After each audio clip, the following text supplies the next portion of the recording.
I'm Dr. Yaron Gabel, and this is Tech Talks by Preat, your guide to smarter workflows in restorative dentistry. Picture this: you're delivering a new denture with Preat abutments, but when you apply chairside, there's no retention even with the strongest inserts. Or a patient returns after a service or reline frustrated that their Preat denture no longer retains as expected. After all, they paid for an improvement. So what do? Let's walk through some common causes and solutions for retention problems with the removal of overdentures.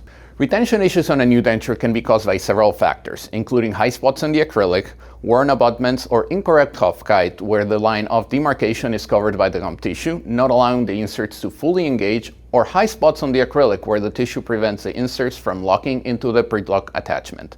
The solution is to relieve pressure areas in the denture by utilizing pressure indicating paste and a handpiece. An easy way to confirm this is by using an abutment level impression coping.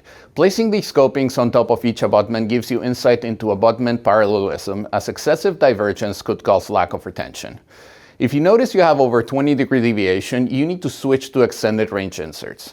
For retention issues in an existing denture, common causes include food debris inside the abutments, worn out inserts, worn out abutments, or lack of mucosal support.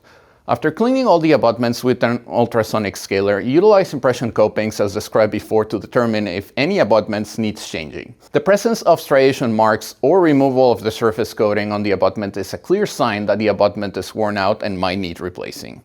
And there you have it, simple workflows for a smoother chairside process. For more information on Preat and other exciting topics, please visit us online at www.preat.com.